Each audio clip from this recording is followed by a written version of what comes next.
Hello everyone, welcome to Brain Shocks. मेरा नाम रजत है और इस वीडियो सीरीज में हम कर रहे हैं गेट इंजीनियरिंग मैथ्स के previous year questions all branches.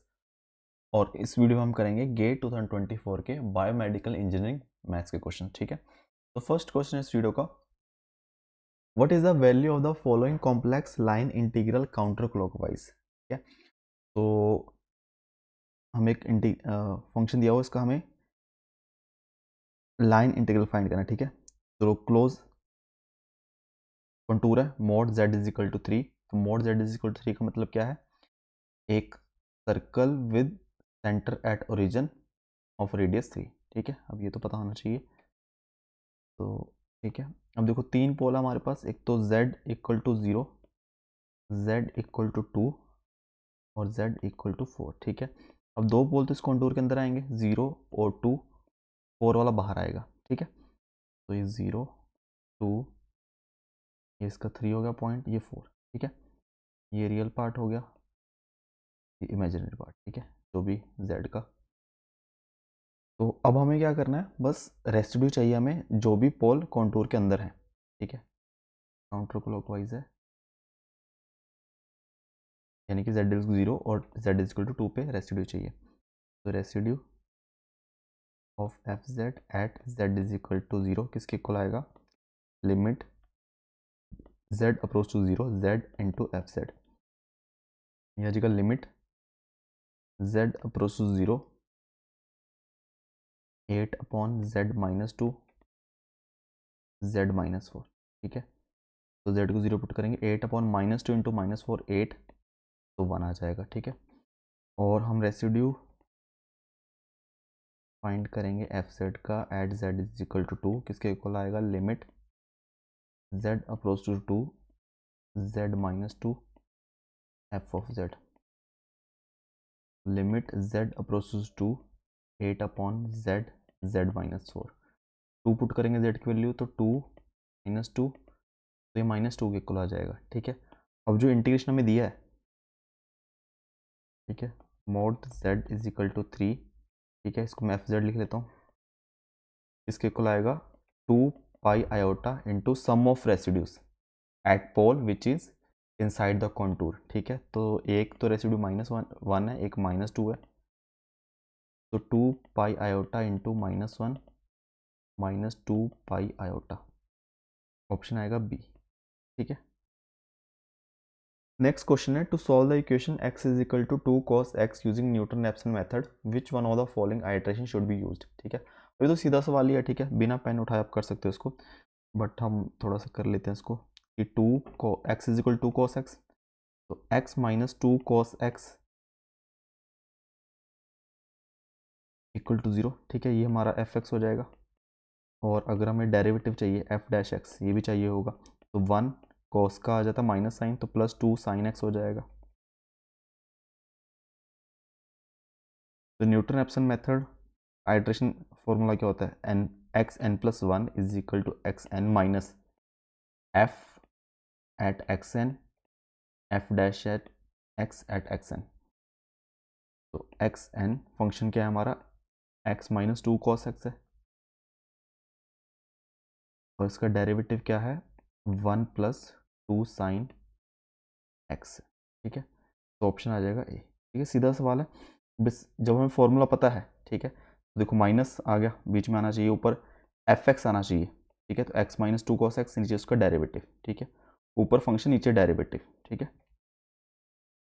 Next question है, a group of 4 people were residing together when a new virus was detected if the probability of each person being infected is 0.1, then probability that at least 2 of them are infected is, give your answer rounded off to 3 decimal places। ठीक है, तो 4 लोग हैं।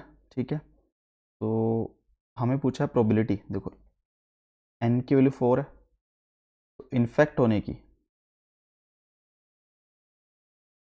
0.1 होगी, infect ना होने की 0.9 होगी। अब r यानी कि कितने लोग इफेक्ट हुए हैं, तो p r greater than equal to 2 पूछा है। ठीक है, तो एटलीस्ट 2, तो ये किसके इक्वल आ जाएगा? 1 minus P R less than 2। ठीक है, तो इसमें बेसिकली p 0 और 1, ठीक है, ये आ जाएगा।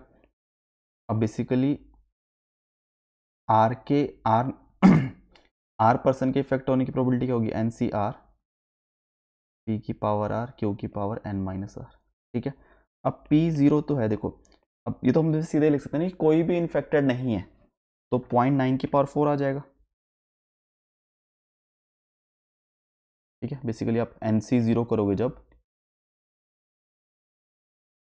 एक मिनट, सॉरी क्यू की पावर 4 है, एन सी जीरो पी की पावर 0 क्यू की पावर 4, ठीक है। और एक बंदा इन्फेक्टेड है, ठीक है, तो एन सी वन जो कि 4 आ जाएगा, चारों में से कोई भी इन्फेक्ट हो सकता है ना, 4 केस हो गए, ठीक है। तो एक इन्फेक्टेड है, 3 नहीं है, ठीक है। तो 1 माइनस यहाँ से हम 0.9 की पावर 3 कॉमन निकाल लेंगे, तो 0.9 बचेगा, यहाँ पे 0.4 बचा, ठीक है। अब ये करने की ज़रूरत नहीं है, बट जैसे भी आपको ठीक लगे कर सकते हो, सीधा वैल्यूज निकाल कर ना सकते हो तो वैसे भी कर सकते हो, ठीक है। अब इसमें क्या होगा, एक बार ही कैलकुलेटर में कैलकुलेशन करनी पड़ेगी, ठीक है। तो 0.9 की पावर 3 इंटू 1.3, ठीक है, जाएगा 0.9477, 1 माइनस पॉइंट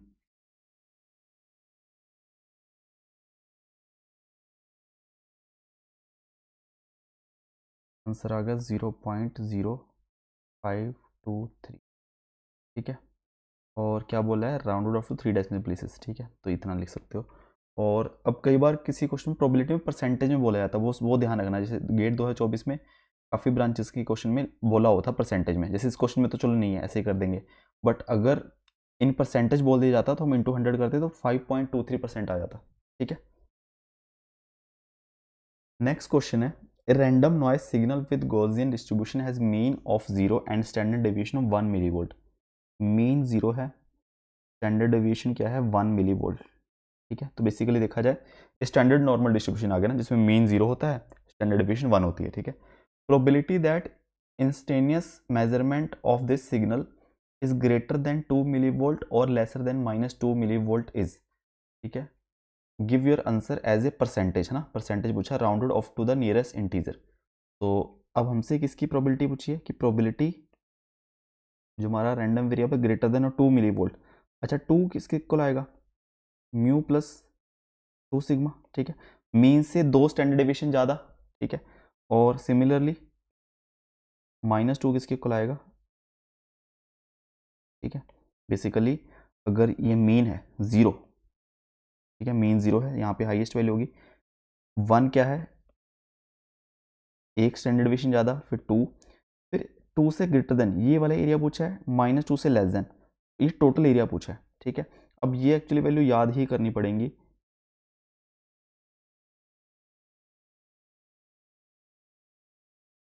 या तो x लेस देन -2 हो, basically probability of x greater than 2 plus probability of x less than -2, दोनों इक्वली होंगे, ठीक है। ये एरिया भी इक्वल होगा, ये भी इक्वल होगा, तो आप कैसे भी लिख सकते हो कि 2 times probability of x greater than 2, ठीक है।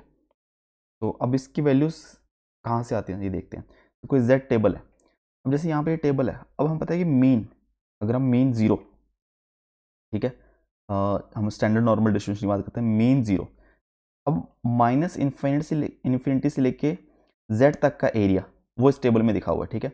अगर मान लो z 0 है, यानी मीन की बात कर रहे हैं, तो 0 पे वैल्यू क्या है 0.5, हमें तो पता ही है कि मीन से पहले वाला एरिया देखें अगर वो भी 0.5 है, या मीन के बाद वाला देखें वो भी 0.5 है, ठीक है।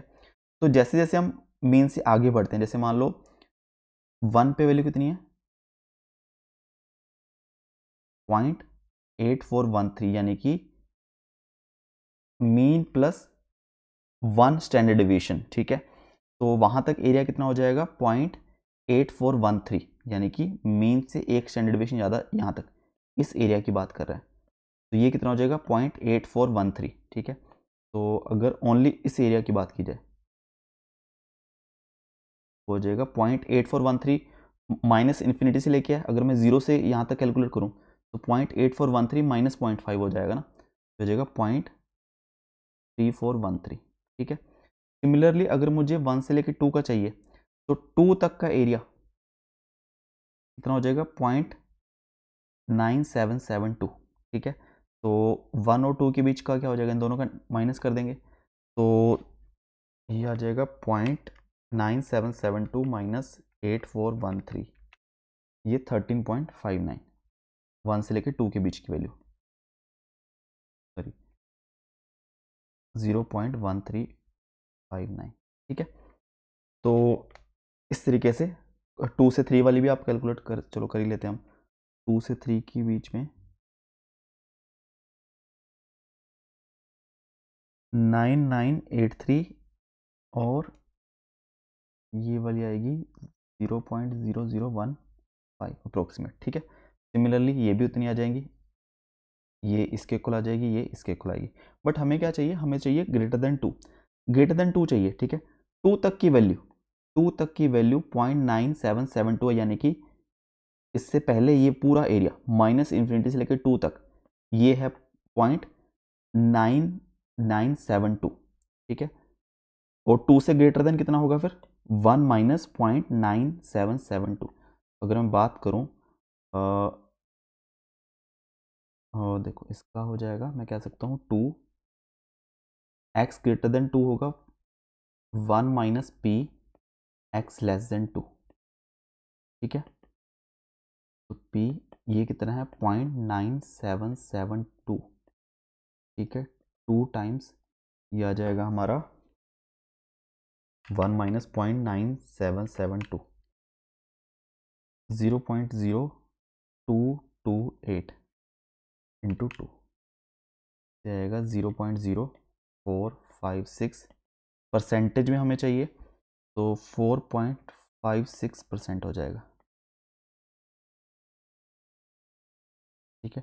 अब नियरेस्ट इंटीजर बोला है तो 4.56 है तो 5 आ जाएगा, ठीक है। अब इसमें देखो अगर आप जो IIT ने आंसर दिया 4 to 5 दिए, ठीक है। 4 से लेके 5 के बीच में कोई भी आप आंसर डाला होगा आपने, आपका आंसर सही होगा, ठीक है। तो इस तरीके से आप थोड़ा जब आप सर्च करोगे थोड़ा इसके डिस्ट्रीब्यूशन, तो कई बार अप्रोक्सीमेट वैल्यूज ही दे रखी होती हैं, ठीक है। वो कई बार रेंज बहुत कम दिया, वहाँ दिक्कत हो सकती है। तो ऑफिशियल एक बार टेबल देख के ना, तो वो जो वैल्यूज़ आपको याद करनी ही पड़ेंगी, ठीक है। अब इसमें कुछ भी कुछ वैल्यू आपको रटनी ही पड़ेंगी, ठीक है। आप ये याद कर लो कि मीन तक तो चलो 0.5 तो याद करने की जरूरत नहीं है, कि मीन प्लस 1 स्टैंडर्ड डेविएशन तक की वैल्यू कितनी होगी, 2 तक और 3 तक, ये 3-4 वैल्यू आप थोड़ा अप्रोक्सीमेट याद करके रखो, ठीक है। नेक्स्ट क्वेश्चन है the trigonometric Fourier series expansion of periodic function in the figure has coefficient an and bn और cosine and sine terms respectively, the value of a1 by a3 is, ठीक है। Give your answer rounded off to the 1 decimal place, ठीक है। अब जिन branches में signal and system subject है, ठीक है, वो तो अपनी तरीके से कर सकते हैं, ठीक है। थोड़ा सा मतलब बात तो एक ही है, ठीक है। सिग्नल सिस्टम में फॉर्मूला थोड़ा सा अलग तरीके से लिखा जाता है, ठीक है। मैथ्स में थोड़ा अलग तरीके से लिखा जाता है, आंसर तो सेम ही आना है, ठीक है। तो ऐसा कंफ्यूज होने की जरूरत नहीं है, तो अपने तरीके से करें। जो लोग सिर्फ मैथ्स पढ़ते हैं, सिग्नल सिस्टम नहीं है कुछ ब्रांचेज में, तो उनको तो ये आता ही होगा, ठीक है। तो सबसे पहले देखो, अगर हम इसका टाइम पीरियड देखा जाए वो 4 है, ठीक है। नॉर्मली हम क्या करते हैं, जैसे एल का मतलब क्या है, ये जो सिग्नल है माइनस एल से लेके एल तक के बीच में एक पीरियड है, ठीक है। तो देखा जाए ये -2 से लेके +2 तक ये एक साइकिल है ना, वही रिपीट हो रहा है बार बार। बेसिकली मैं कह सकता हूँ इसका एक साइकिल है -2 से लेके 2 के बीच में, बेसिकली -L से लेके L तक टाइम पीरियड 2L के इक्वल होता है, L = 2 आ गया, ठीक है।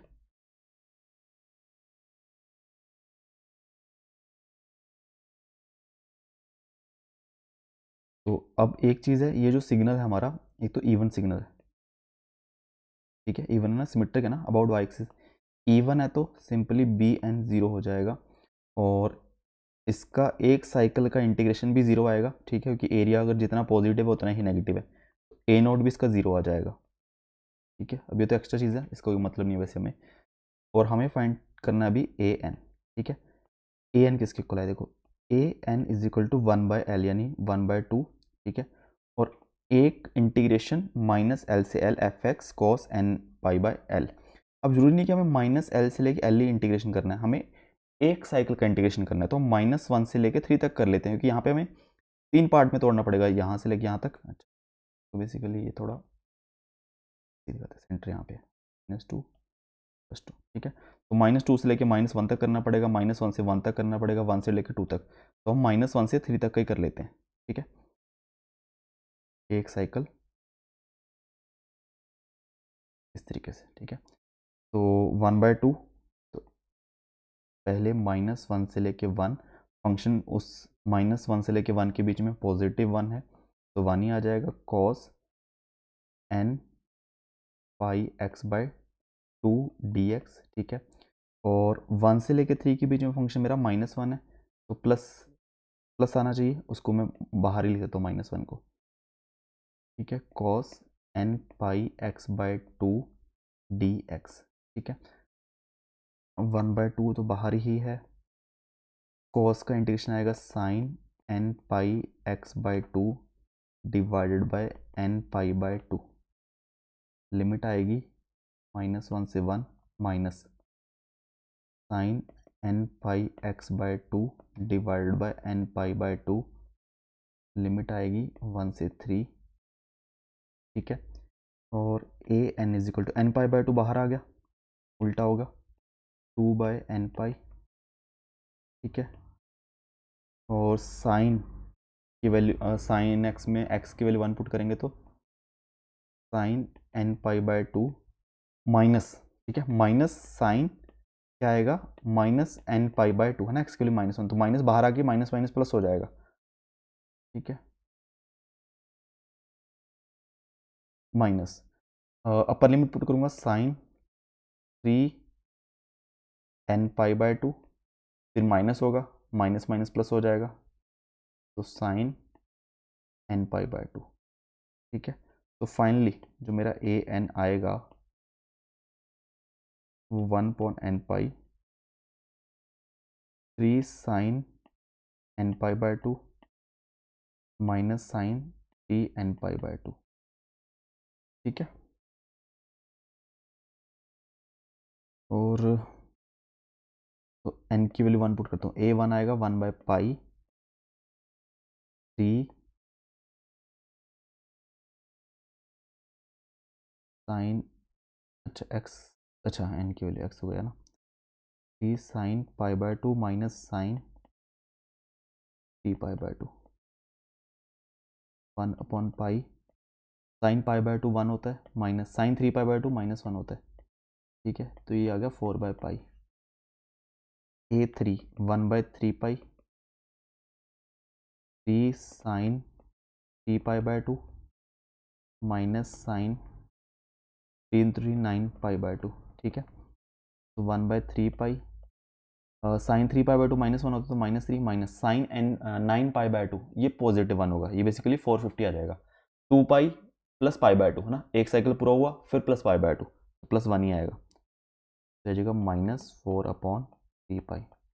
और रेशियो हमें किसका चाहिए, a1/a3 बेसिकली 4/पाई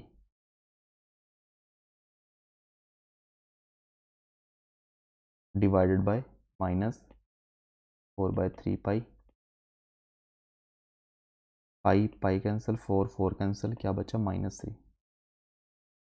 ठीक है। आंसर आएगा -3। नेक्स्ट क्वेश्चन है, if a is equal to 1 -1 2 -2, एक मैट्रिक्स है, आइगन वैल्यूज आर, सिंपल सी बात है, आइगन वैल्यूज का सम होना चाहिए, सम ऑफ डायगोनल एलिमेंट्स 1 -2 -1 होना चाहिए, जो कि सिर्फ a में ही है, ठीक है। λ1 + λ2 दो आइगन वैल्यू है, उसका सम होना चाहिए रेस के इक्वल, और दोनों का प्रोडक्ट होना चाहिए इसके डिटर्मिनेंट तो 0 आएगा ना सीधा, क्योंकि हमें दिख रहा है, क्योंकि ये दो कॉलम आपस में दूसरे मतलब लीनियरली डिपेंडेंट है ना, इसको माइनस से मल्टीप्लाई करोगे ये मिल जाएगा, तो 0 ही आएगा, तो मल्टीप्लिकेशन 0 a और d में है सिर्फ, ठीक है। और सम -1 होना चाहिए, जो कि सिर्फ a में है। नेक्स्ट क्वेश्चन है, consider a system of following two partial differential equation, तो विच ऑफ द फॉलोइंग, ये कर्ल a/कर्ल x is equal to -2 curl b/कर्ल t कर्ल b/कर्ल x is equal to -2 curl a/कर्ल t, तो ये दिया हुआ है, ठीक है। अब थोड़ा देखो इस पैटर्न है, तीन ऑप्शन में तो कि x minus T x plus T, ठीक है, x minus T x plus T, minus का साइन है। अब यहाँ पे बस टी के कोफिशिएंट चेंज है, ठीक है, और कुछ नहीं है, 1 है 2 है या 1/2 है, ठीक है। इसमें बस यहाँ पे 2 यहाँ पे 2 है, तो हम इसी को कंसिडर करके चलते हैं कि ऑप्शन से भी कर सकते हो और एक तरीका यह है कि हम कि ए को ये मान ले x माइनस पी टी का square plus x plus P T का स्क्वायर, बीटा यानी बी, बीटा को बी लिख लेता हूँ मैं, ठीक है, बीटा ही लिख लो, x माइनस पी टी का square minus x plus P T का स्क्वायर, ठीक है। p की वैल्यू अगर 1 आ गई तो ये होगा, 2 आ गई तो ये होगा, 1/2 आ गई तो ये होगा, ठीक है।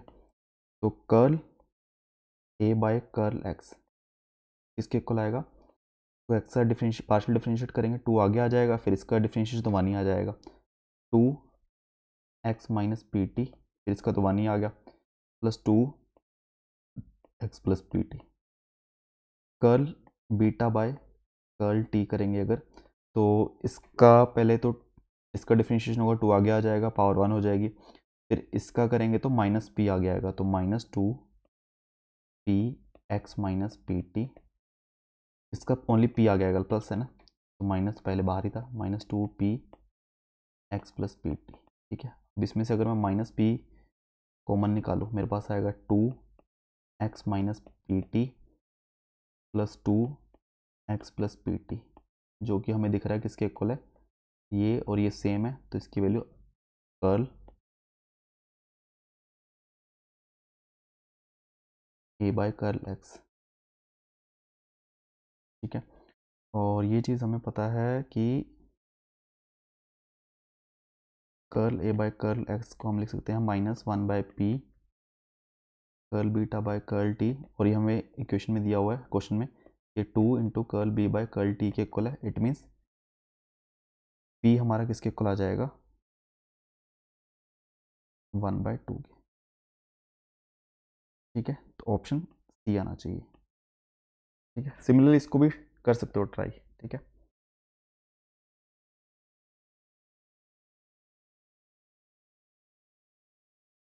नेक्स्ट क्वेश्चन है, what is the value of the following integral using the residue integration method, ठीक है।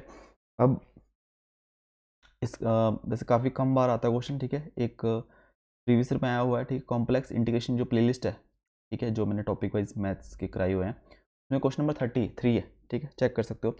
अब इसमें हम क्या करेंगे कि जो इंटीग्रेशन है माइनस इन्फिनिटी से इन्फिनिटी डी जेड लिख लेता हूँ मैं, ठीक है। अब कॉम्प्लेक्स की बात की जाए तो ये किसके इक्वल आएगा, कॉन्टूर इंटीग्रेशन ऑफ 1/z⁴, ठीक है। और कॉन्टूर क्या लेना हमें, इनफाइनाइट रेडियस का सेमी सर्कल इन अपर हाफ, ठीक है। तो बेसिकली जितने भी हमारे पोल हैं जिसका इमेजिनरी पार्ट 0 है वो सारे इसके अंदर आ जाएंगे, ठीक है। उसी के लिए हमें रेसिड्यू फाइंड करना है, फिर आगे हम कोची रेसिड्यू थ्योरम लगा सकते हैं, ठीक है, इंटीग्रेशन वाली। तो सबसे पहले बस हम ये थोड़ा आपको ज़रा देखोगे समझ आ जाएगा, ठीक है, कि क्या मेथड होता है कि हम सेमी सर्कल क्यों लेते हैं, ठीक है। तो अभी देखो हमें चाहिए poles, basically 1 + z⁴ is equal to 0, z⁴ is equal to -1, -1 को लिख सकते हैं e की पावर, -1 का बात है e की power odd multiple of pi iota, तो 2n+1 पाई आयोटा, z की वैल्यू क्या आ जाएगी e की पावर 2n+1/4 पाई आयोटा, ठीक है। तो z की 4 वैल्यूज आएंगी, ठीक है। तो आप n की वैल्यू देखो, अगर 1 पुट करेंगे, 0 पुट करोगे तो पाई/4 आयोटा आएगा, तो कॉन्जुगेट पेयर में होंगे तो -पाई/4 आयोटा भी होगा। 1 पुट करोगे e की पावर 3 पाई/4 आयोटा, और e की पावर माइनस कॉन्जुगेट पेयर में भी आएगा, ये आएगा, ठीक है।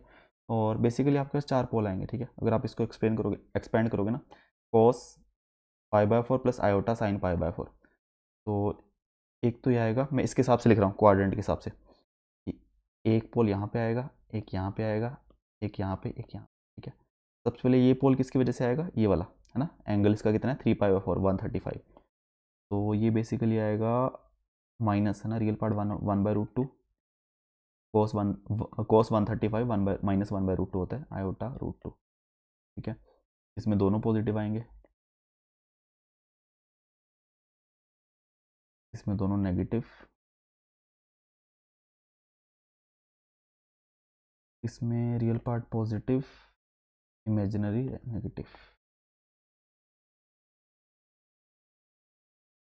इसको ए, तो बी, तो सी, इसको डी, इस तरीके से लिख लेते हैं, ये आगे भी काम आएगा। ठीक है, 4 पोल हो गए। अब हमें क्या करना है, रेसिड्यू फाइंड करना है इन 2 पोल्स के लिए, क्योंकि 2 पोल ही कॉन्टूर के अंदर आ रहे हैं। ठीक है, तो जो भी रेसिड्यू आएगा हम सम करेंगे, मल्टीप्लाई कर देंगे 2π/i से। ठीक है, तो पहले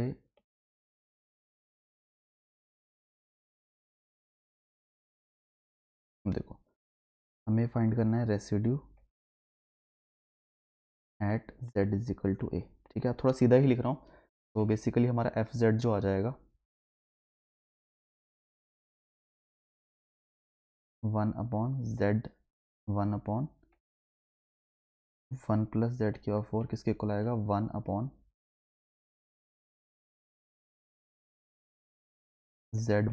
a, z - b, z - c, z - d। ठीक है, अभी मैं रेसिड्यू फाइंड करना है z = a पे, तो इसको हटा के हर जगह z की वैल्यू a पुट कर देंगे, सिंपल सी बात है। तो z - a हटाया और बाकी जगह a पुट कर दिया, तो z - b की जगह a - b, a - c, a - d। ठीक है,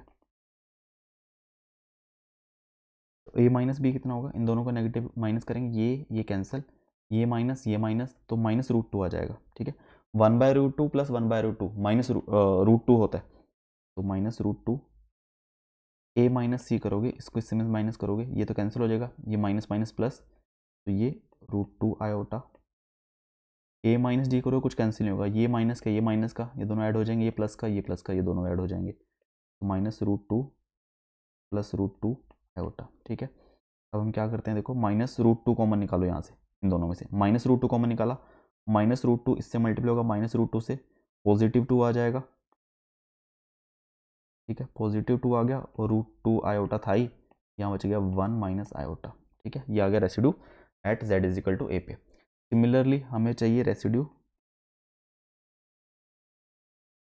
z = b पे। ठीक है, तो यही पोल हमारे कंटूर में आता है, एक और b, तो z - b को हटा के हर जगह z की जगह b पुट करना है, तो b - a, b - c, b - d। ठीक है, तो पहले b - a -b -√2 था, तो b - a √2 हो जाएगा, सिंपल सी बात है। b - c, तो ये भी, ये प्लस का ये प्लस, ये भी प्लस, तो दोनों ऐड हो जाएंगे, ये बनेगा √2 + √2 i/। b - d, तो ये कैंसिल हो गया, ये प्लस हो जाएगा, तो √2 i/। तो ये बेसिकली बनेगा √2, बाहर निकाल लो इसका, √2 √2 2, 2 √2 i/, और यहाँ बचेगा 1 + i/। ठीक है, अब सीधी बात है कि अब हमें चाहिए इंटीग्रेशन fz का dz के साथ, कॉन्टूर के साथ, तो आएगा 2πi/, sum of residue inside the, जो भी पोल्स हैं इनसाइड हैं कॉन्टूर के, उन पे जो भी रेसिड्यू है उसका सम। ठीक है, तो इन दोनों का सम, तो 1/2 √2 i/, 1 - i plus 1/2 √2 i/, 1 + i/।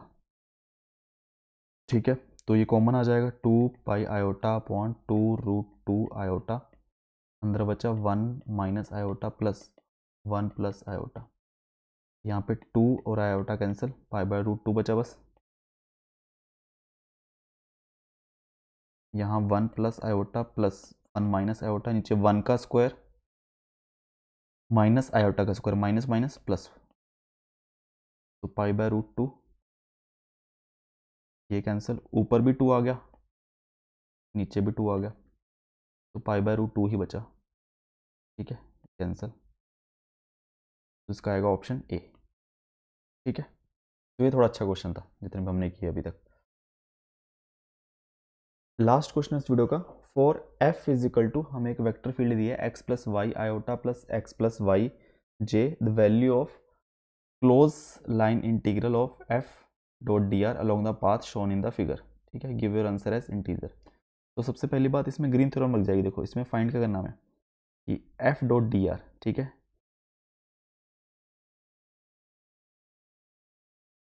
तो एफ हमारा ये है, डी आर क्या होता है, D X iota plus D Y iota, तो एक्स प्लस वाई का इंटीग्रेशन डी के एक्स के साथ, एक्स प्लस वाई का डी वाई के साथ, ठीक है। तो ये M D X N D Y, ठीक है, क्लोज लाइन इंटीग्रल है, तो ये किसके को आ जाएगा, area integral of curl N by curl Y curl X minus curl M by curl Y D X D Y, area क्या, path N, area enclose by this path, ठीक है।